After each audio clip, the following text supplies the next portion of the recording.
Bueno, como siempre, todos los años digo que para mí es un placer y un honor estar entre vosotros y restablecer estos vínculos viéndonos, aunque más no sea una vez por año, y saludándonos, porque es un acto de unión físico, porque espiritualmente estamos todos conectados y unidos.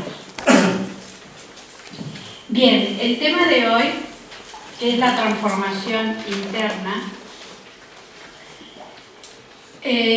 realmente cuando me enfrenté a este tema dije, tengo que encararlo de tal manera que pueda en estos instantes que nosotros en tan poquito tiempo podamos lograr una percepción lo más directa posible del qué es estar, en qué consiste esta transformación.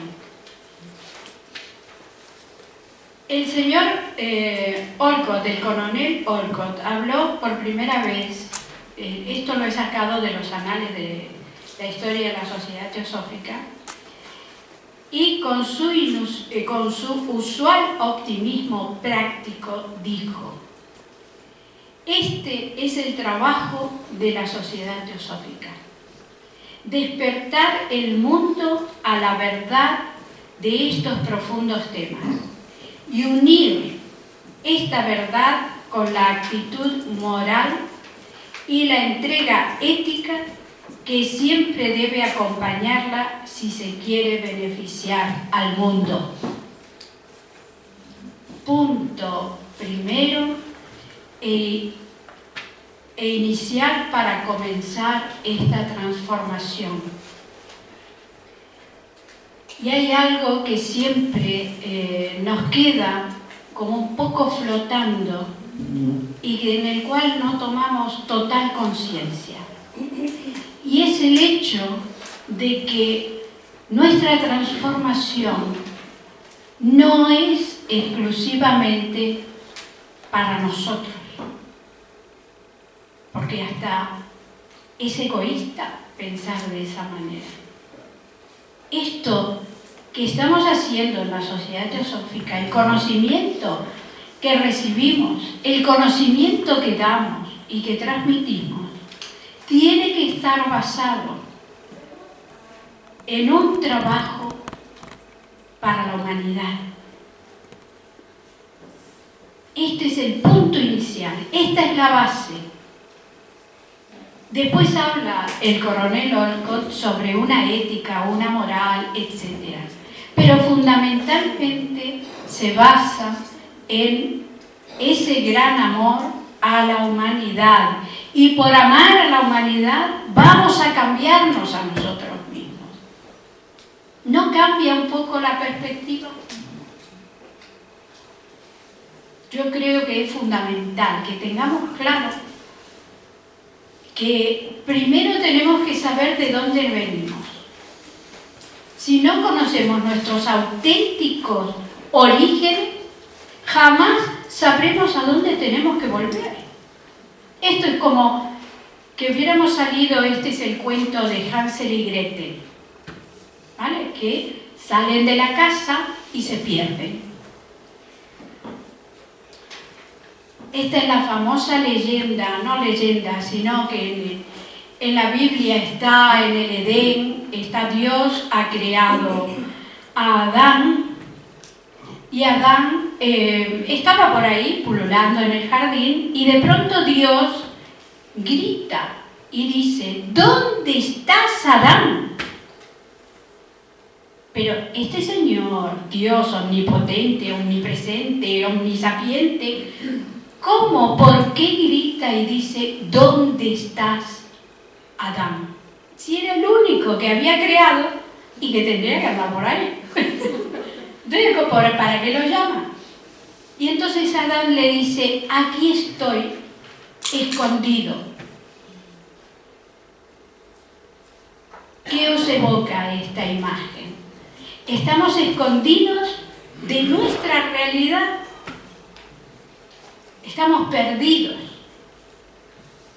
Pero esencialmente tenemos que conocer este origen que todos tenemos en común para saber en qué momento de este periplo de nuestras vidas, de nuestra evolución, etcétera, estamos. Bien, sigo un poquito más adelante. Más o menos todos somos conscientes que desde el año 2000 aproximadamente se está hablando de una nueva era, de un gran cambio en la conciencia de la humanidad, de grandes cambios, etcétera, que si van a venir los platillos volantes, van a venir extraterrestres, o si ya están aquí en la Tierra, si va a haber estos cambios, si estamos en la tercera dimensión y que ya pasamos a la quinta, o la sexta, a la séptima. Bueno, hay como una especie de confusión de ideas de la New Age actual que se traslada a través de Internet. Esto todo es experiencia personal, haber entrado en Internet, poner ocultismo y aparece allí pues un plantel estupendo de cosas sensatas y de otras cosas que hay que analizar y ver hasta dónde son reales. Y nosotros estamos aquí en la Sociedad Teosófica estudiando y profundizando en todos los niveles de la naturaleza del ser humano, la naturaleza nuestra, y como hemos hecho en el test, analizando la naturaleza de los que están alrededor nuestro, que en última instancia ni son más ni menos que yo misma, en diferentes proporciones y en diferentes medidas. Todos tenemos las mismas circunstancias, los mismos miedos, los mismos egoísmos, las mismas ambiciones, etcétera, etcétera. O sea que analizamos esta conciencia. Todo esto está muy bien, pero a nivel personal, ¿cómo cultivamos estos bienes que hemos recibido? Para emprender el camino o el sendero del discipulado, el sendero espiritual, como lo queramos llamar, o este camino que podemos llamar vida, se necesitan mínimamente ciertas condiciones. Y a mí la conferencia de Isaac me sirve de base estupenda para no tener que hablar un montón de cosas, porque ya las dijo él y las dejó muy claras. Entonces, en este camino tenemos que tener muy claro, primero, de dónde venimos y luego hacia dónde vamos. Y cuáles son estas aspiraciones espirituales. Por otra parte, tenemos que ver cuáles son las herramientas con las que contamos. Herramientas, estoy hablando de cómo están nuestra mente, nuestros sentimientos, nuestros pensamientos, nuestras actitudes, nuestros prejuicios. Esas son nuestras herramientas. En tercer punto, tenemos que observar con honestidad cuáles son las cualidades que poseemos y cuáles son las que realmente necesitamos. Porque puedo poseer ciertas cualidades que de pronto pues están allí, pero necesitamos otras para avanzar en este sendero. Por último, tener buena salud física y psicológica. Isaac lo decía perfectamente, tenemos que tener un cierto equilibrio emocional, mental, para no engañarnos a nosotros mismos, porque no hay nadie que nos engañe. Somos nosotros mismos los que nos engañamos, siempre. Si nos venden un puente y nosotros lo compramos es porque no vimos que estábamos comprando un puente y que no me lo podían vender. O sea, que hay un autoengaño. Y por último, tener constancia, perseverancia y estar dispuestos a someternos a las pruebas más duras. porque en el primer tropiezo es cuando claudicamos y decimos, no, esto no. Bien, tenemos esa opción, pero yo debo recordarles que siempre que se nos presenta una oportunidad hay que aprovecharla.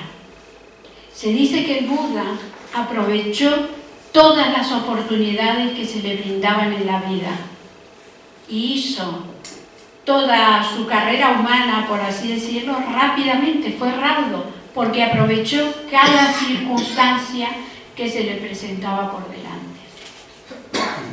Además, cuando se nos presenta una oportunidad, dificultosamente en el futuro se va a volver a presentar la misma, será otra, y de pronto cuesta mucho más que la primera. Lo interesante es estar atentos a estos atisbos de la vida.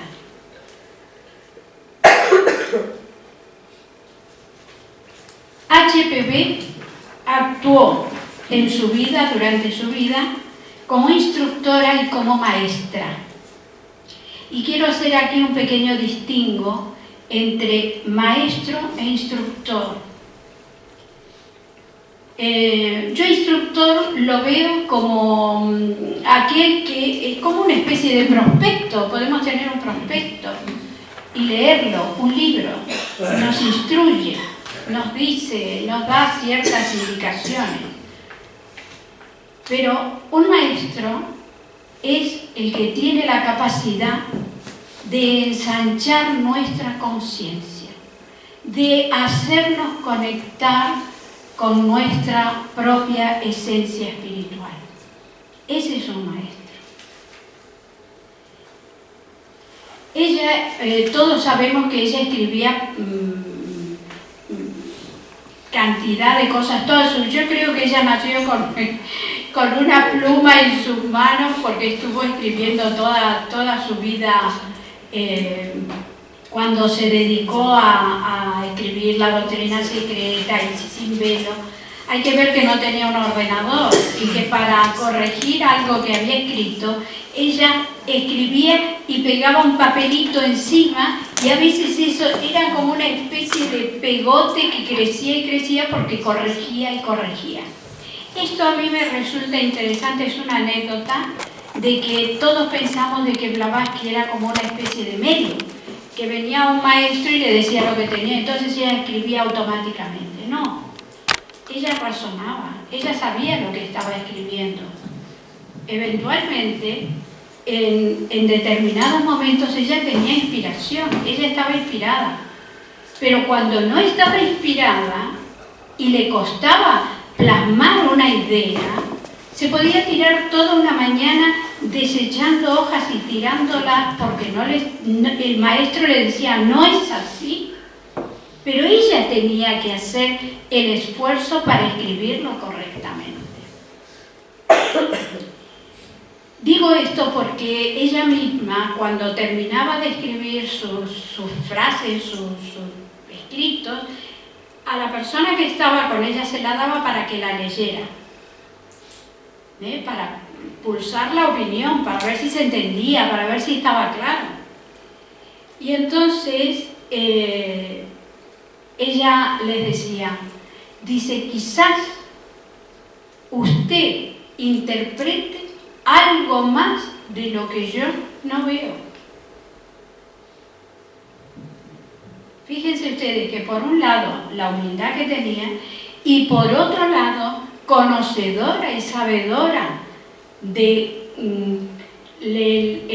digamos cómo cada uno puede tener una percepción diferente de la realidad, pero llegando a la esencia, que ella respetaba al otro y le motivaba como diciéndole, no creas a pie juntilla lo que yo te digo, experiméntalo, vívelo y a ver qué es lo que sacas tú. Esta es una actitud que es difícil de adquirir porque generalmente nosotros damos autoridad a lo que leemos, damos autoridad al que habla. Somos nosotros.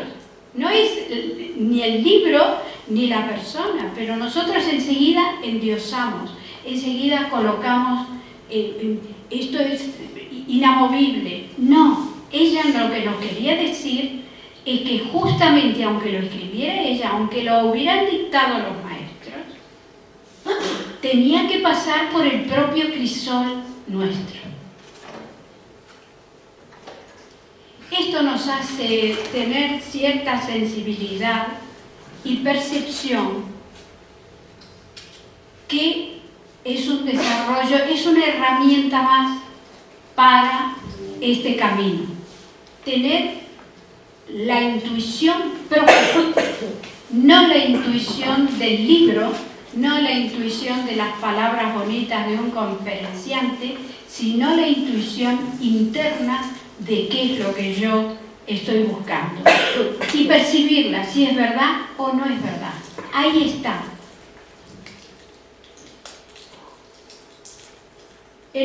Nuestro camino es ese. En este camino no hay autoridades espirituales. Cada uno ha mostrado una faceta de la verdad suprema. Está en nosotros buscar nuestra propia vía para llegar a ella. Blavatsky golpeó nuestras conciencias, como lo hizo en su momento Moisés, cuando golpeó la roca para que brotara el agua. Esto es un código, esto es un simbolismo. Ustedes no sé si habrán notado que hay muchos dioses en la iconografía hindú que tienen como una especie de garrote en la mano. ¿Lo habéis visto? ¿Lo habéis observado? Que tienen una flor, tienen un tridente, tienen una espada y tienen como una especie de garrote. Entonces yo muchas veces me planteo, digo, ¿y qué hace eso? Para despertar la roca que somos nosotros, que somos muy duritos para aprender las lecciones. Entonces, Moisés, ¿qué hizo? Golpeó con su bastón la piedra y de la piedra salió el agua. ¿Qué significa? Que de esta piedra tiene que brotar el agua de vida. El agua cristalina, pura, limpia, que somos todos esencialmente. Es el encontrar la piedra filosofal. ¿Por qué hablamos de piedra? Bueno, eso lo dejamos para otra conferencia. No, yo me voy por mis vericuetos y me pierdo. Voy a seguir el guión.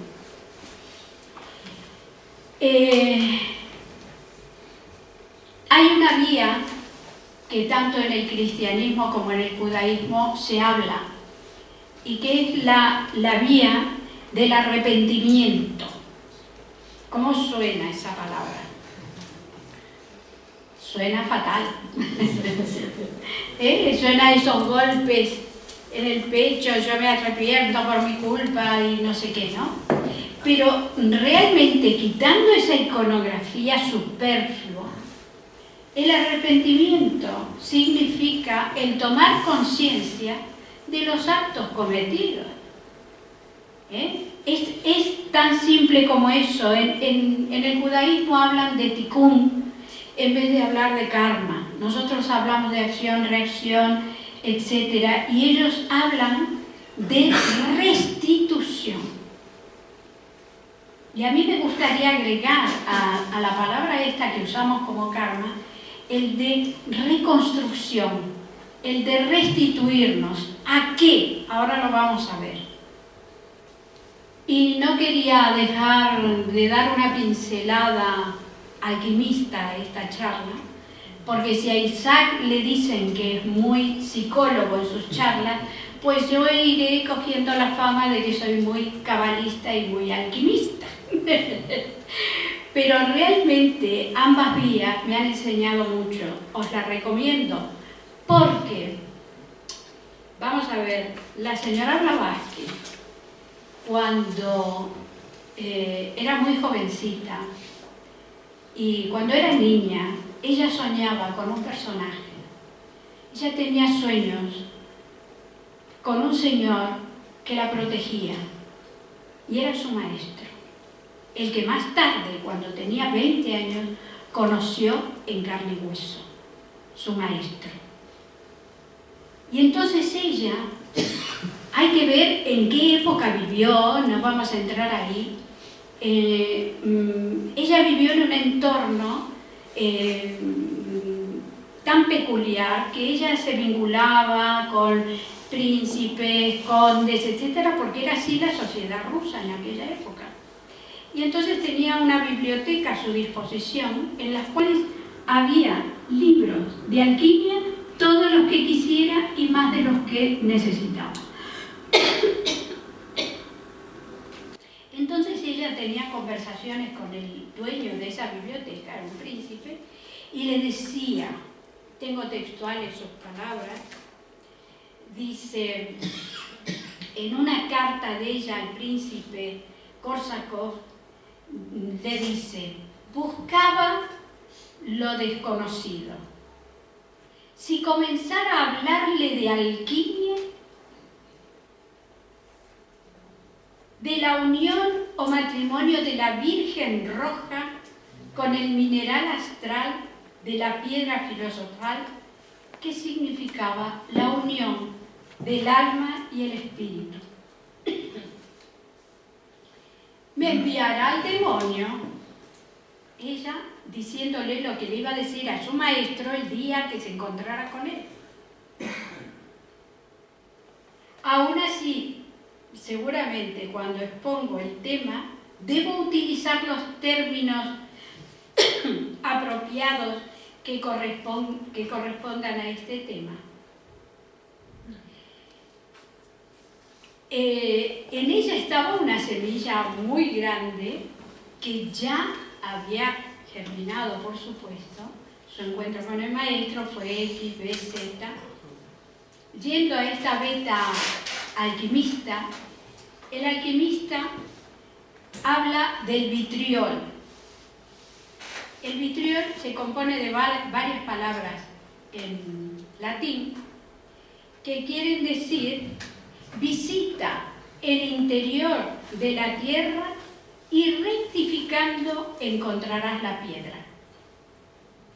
Es, dicho con otras palabras, el entrar dentro nuestro, ver lo que tienes que rectificar haciendo este tikkun a través del karma que ya tienes. O sea, tenemos que hacer una reconstrucción para poder tener acceso a otros niveles de conciencia. Bien, vamos a poner en el libro La voz del silencio, en una de las partes dice: oh maestro, ¿qué debo hacer para alcanzar la sabiduría? ¿Qué haré para obtener la perfección? El maestro le responde al discípulo: ve en busca de los senderos, pero sé limpio de corazón antes de emprender el viaje. Antes de dar el primer paso, aprende a discernir lo verdadero de lo falso, lo transitorio de lo perdurable. Aprende sobre todo distinguir la sabiduría de la cabeza de la sabiduría del alma, la doctrina del ojo y la doctrina del corazón. Huye de la ignorancia. Huye igualmente de la ilusión. Huye de la ignorancia. Se habló de la ignorancia. Esta mañana hago un pequeño inciso aquí. La ignorancia que tenemos sustancialmente es no saber quiénes somos auténticamente. Aparta tu faz de los desengaños del mundo. Una vez que se entiende nuestro origen, ya no hay quien nos engañe. Ya no vivimos en la ilusión. Y obviamente no estamos presos de nuestros sentidos cuando conocemos nuestro auténtico origen. Pero en el interior de tu cuerpo, en el sagrario de tus sensaciones, busca en lo impersonal al hombre eterno. Y una vez que lo hayas encontrado, mira adentro. Tú eres Buda.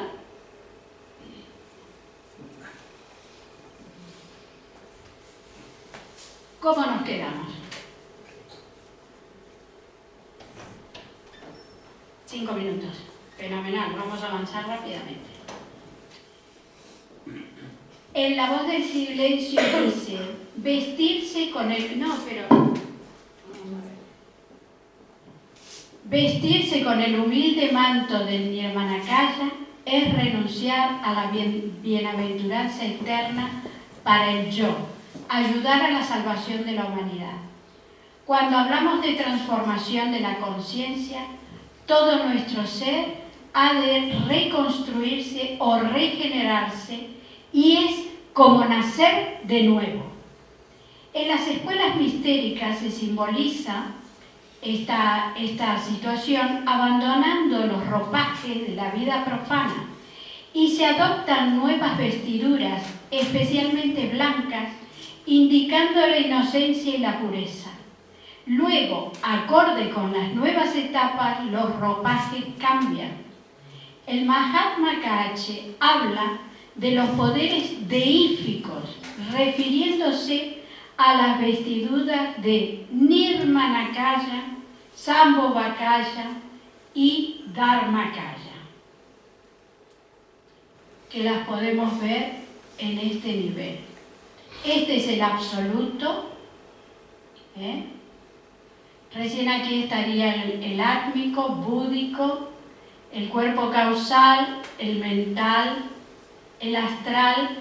Este es la esfera lunar en la que todos estamos, de la que habló hoy Isaac Hawley, que es nuestro inconsciente en todos los contenidos que tenemos. Y aquí esta es la esfera física, el mundo en el que vivimos. Por tiempo no podemos detenernos mucho, voy un poquito con prisa. Buda, habíamos hablado de todo soy Buda, y revestirnos con el manto, el dulce manto de Nirmanakaya. Tenemos 3 acepciones que podemos observar. Un Buda es como, digamos, el ser humano en el cual la transformación es visible y es capaz de actuar en este mundo. A su vez, cuando muere el cuerpo físico, conserva los demás principios y desde esos planos ayuda a la humanidad y se convierte en un Nirmanakaya. Luego tenemos otro nivel de estos 3 ropajes de Buda, y dice: Buda en el plano ideal es la expresión creativa de lo universal, donde nace la verdadera inspiración, el cuerpo de bienaventuranza, el Sambhogakaya. Y por último, Buda como realidad última, cuerpo de la verdad, la conciencia se funde con la conciencia universal, dando como resultado un Dharmakaya. Tanto el Sambhogakaya como el Nirmanakaya permanecen cerca de la esfera del mundo para poder influir con su benéfica presencia a todos los seres humanos y a todo lo que hay en la creación. Dijo el Lama Angarita Govinda: cada Buda se manifiesta en 3 planos de la realidad: el individual, el ideal y el universal. Recordemos que dentro nuestro está la semilla de Buda, y cuando surge en nosotros lo que se conoce como bodhicitta, que es la idea de la iluminación, esa semilla despierta. Mediante todas las experiencias que nos llegan, estamos continuamente despertando estas maneras de ser o poderes. La semilla de cada uno de estos cuerpos ya está presente e incluso ahora estamos creando estas vestiduras.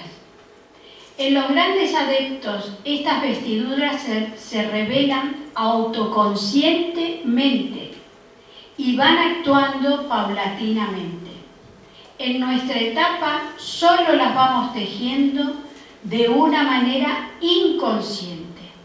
Por ello depende de las elecciones que hagamos, como la gran elección monádica que debimos hacer eones atrás y cuyo recuerdo se removió cuando entramos en la sociedad teosófica o en la teosofía. Nuestro objetivo no es liberarnos, sino el de efectuar una transformación interna que se muestre a través de la vestidura de Nirmanakaya cuando nos convirtamos en la personificación de la compasión. Y como dice en La Voz del Silencio, ponerse la humilde vestidura del Nirmanakaya.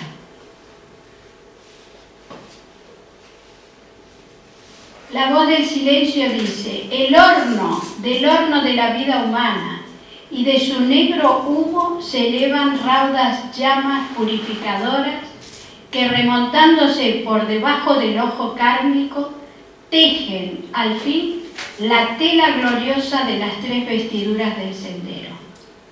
Estas vestiduras o estados de conciencia podríamos decir que poseen una radiación o cualidad ignífuga. La experiencia de la purificación va quemando lo burdo de nuestra naturaleza. Hemos de vivir lo que creemos y para eso se nos prueba en el horno de la existencia. El sufrimiento nos hace despertar. Cuando comprendamos que es un sendero de no sufrimientos, sino de oportunidades, se convertirá en un sendero de bienaventuranza y participaremos de la esencia del universo que es Ananda, además de conciencia y ser. Y por último, las últimas frases estas me encantaron, y dice: es un gran gozo darse cuenta de que el sendero a la libertad que han hollado otros Budas siempre existe, siempre es inmutable y siempre está abierto a quienes están dispuestos a entrar en él. Por tanto, es verdad que tienes el derecho a la vestidura Dharmakaya, pero el Sambhogakaya es más grande que el nirvánico y más grande aún es el del Nirmanakaya, que es el Buda de la compasión. Como me ha aparecido el cartelito de fin, aquí termino y espero que haya clarificado en qué consiste esencialmente el tomar conciencia de esta transformación. No es una línea recta y decir hoy tengo 20 años, mañana tengo 30, no. Es transformarte y ser un ser nuevo. Les doy la bienvenida a este camino glorioso y aparte de aventuras maravillosas, y que espero que todos tengan éxito en él. Nada más. Que estamos haciendo en la sociedad teosófica, el conocimiento que recibimos, el conocimiento que damos y que transmitimos, tiene que estar basado en un trabajo para la humanidad. Este es el punto inicial, esta es la base. Después habla el coronel Olcott sobre una ética, una moral, etc. Pero fundamentalmente se basa en ese gran amor a la humanidad. Y por amar a la humanidad vamos a cambiarnos a nosotros mismos. ¿No cambia un poco la perspectiva? Yo creo que es fundamental que tengamos claro que encararlo de tal manera que pueda en estos instantes que nosotros en tan poquito tiempo podamos lograr una percepción lo más directa posible del qué es estar, en qué consiste esta transformación. El señor Olcott, el coronel Olcott, habló por primera vez, esto lo he sacado de los anales de la historia de la Sociedad Teosófica, y con su usual optimismo práctico dijo: este es el trabajo de la Sociedad Teosófica, despertar el mundo a la verdad de estos profundos temas y unir esta verdad .